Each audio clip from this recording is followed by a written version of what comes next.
just wanted to test your reflexes. All right. Hey, Patience. Hey, Patience. Hi. I wasn't going to hit the rat bit with the hammer. He does. He does. Bucky, you got a joke for me? We need to roll this one along. There's a lot of information. Okay. Okay? I got some joke. Okay, tell me a joke. You want to hear a joke, Patience? They want to hear a joke, too. They want to hear 2 jokes. Yeah, we might lose them in the first 3 minutes. Like you usually do? Like I usually do, yes. Okay, Doc. Okay. Okay. Tell me a joke. Okay, this is an Edgar Allan Poe joke. What a coincidence. Do you know who that is, Patience? Yeah, fun and educational. Yes. Hey, Doc. Creator of the detective story. Edgar Allan Poe.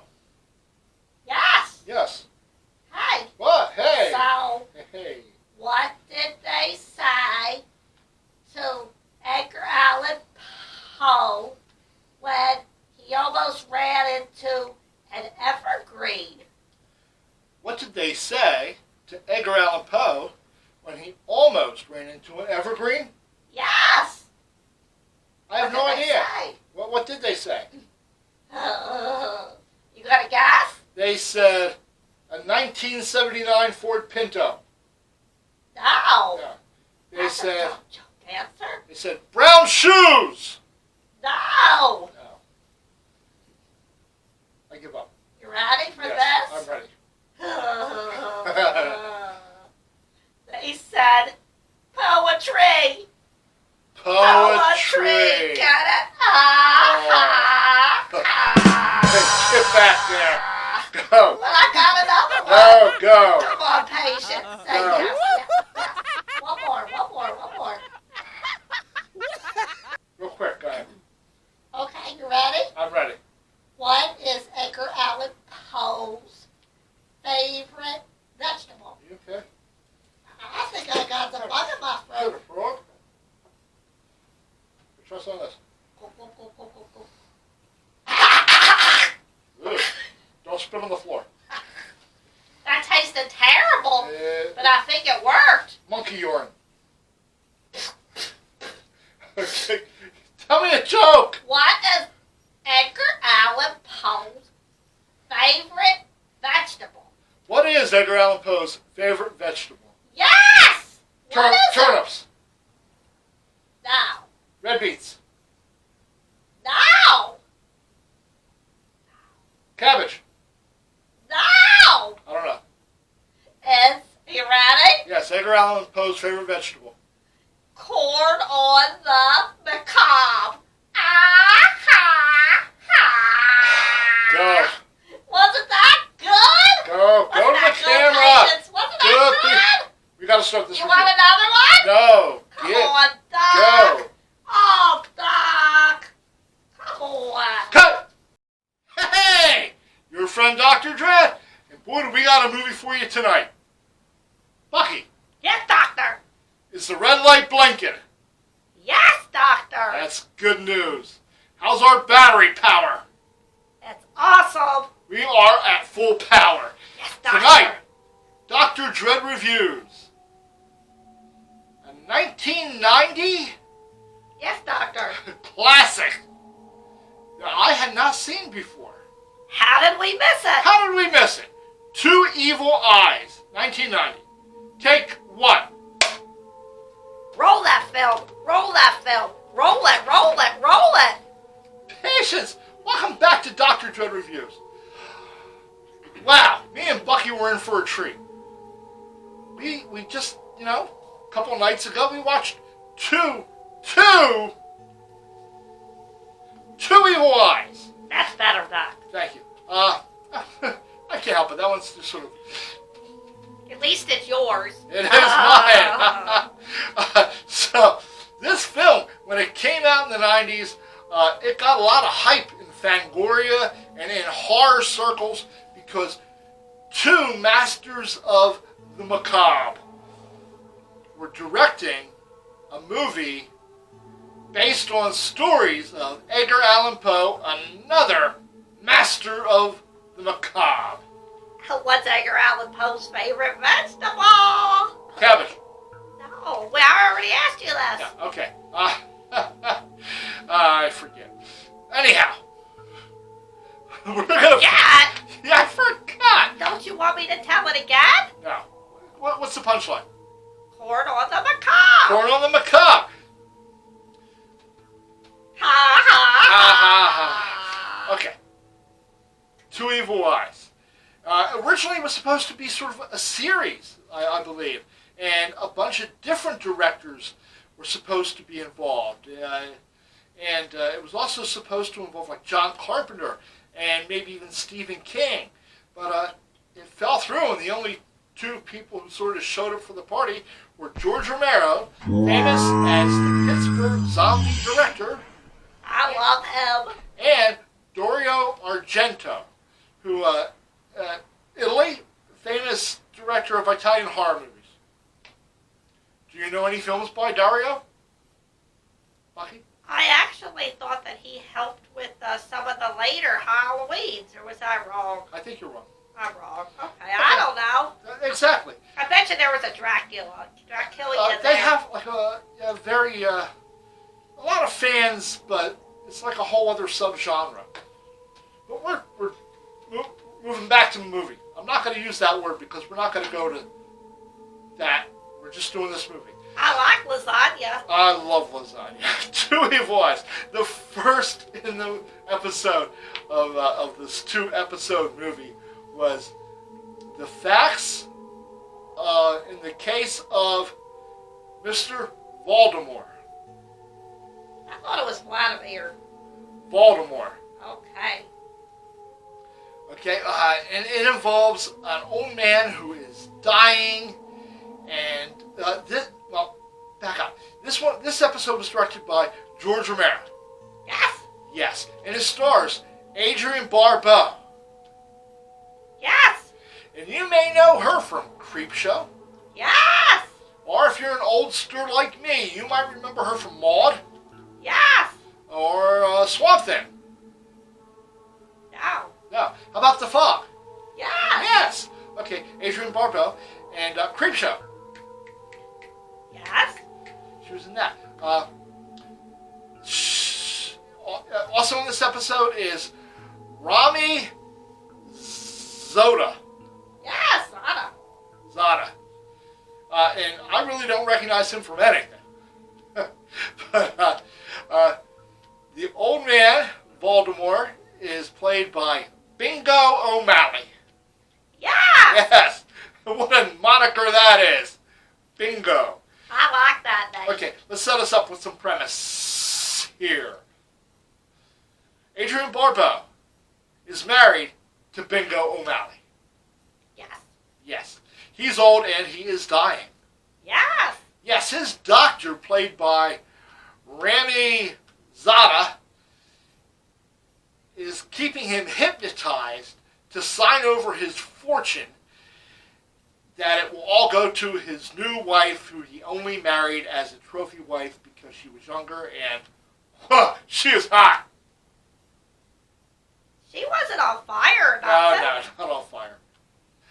But anyhow, he's hypnotized and he dies, and then everything goes horribly wrong.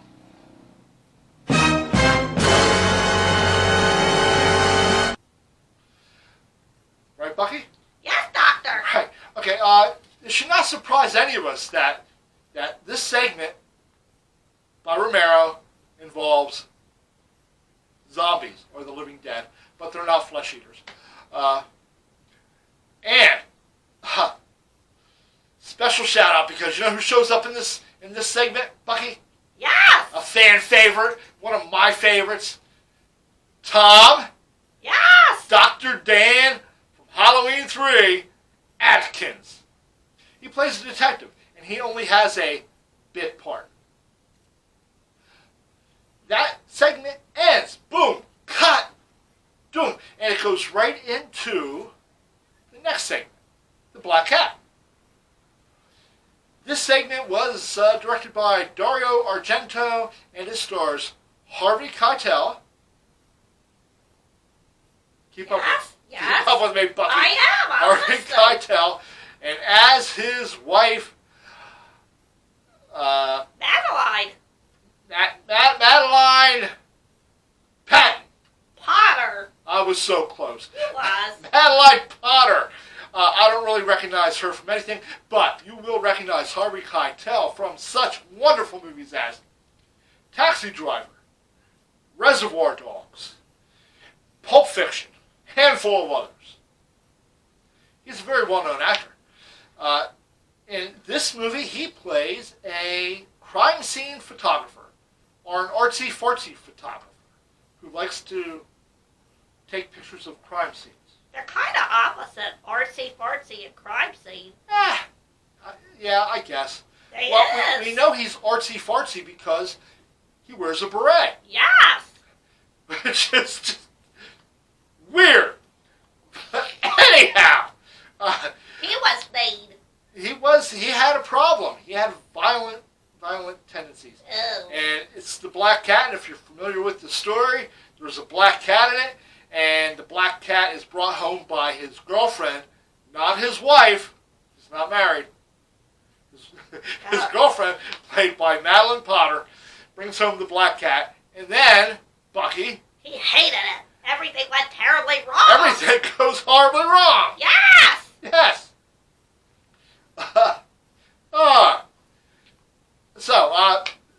Though the movie's good. Don't forget about the special effects in it.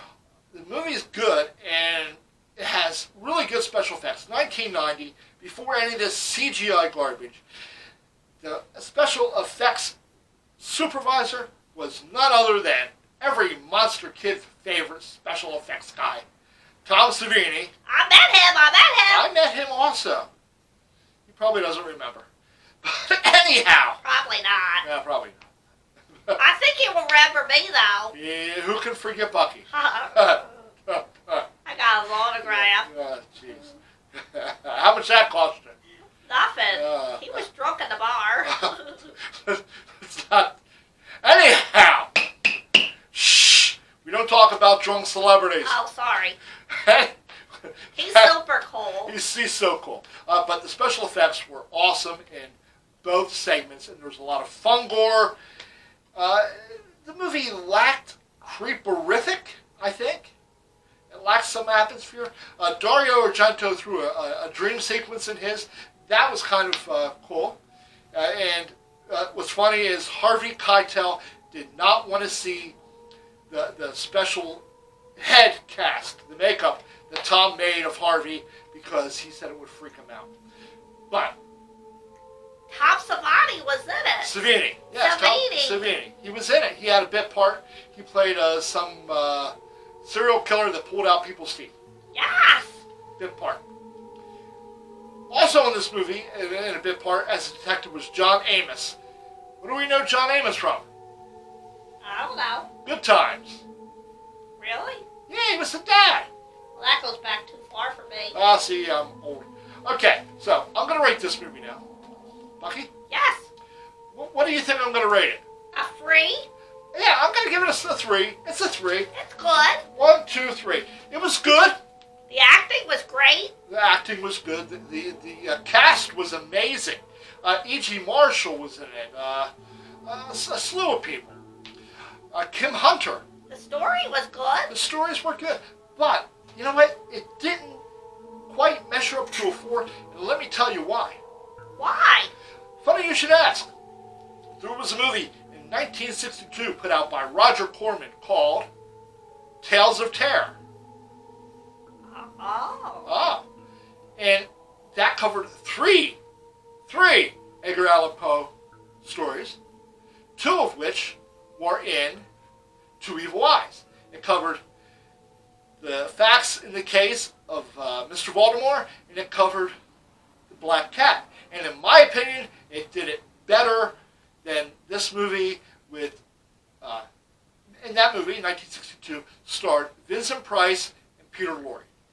Well, you got 2 masters I know. So for my oldsters, So it can't compare to it really can't. But that's what I do. Just my opinion. You may love Two Evil Eyes. You may give it 4 skulls out of 4, 10 skulls out of 10, or whatever. But I only give it 3.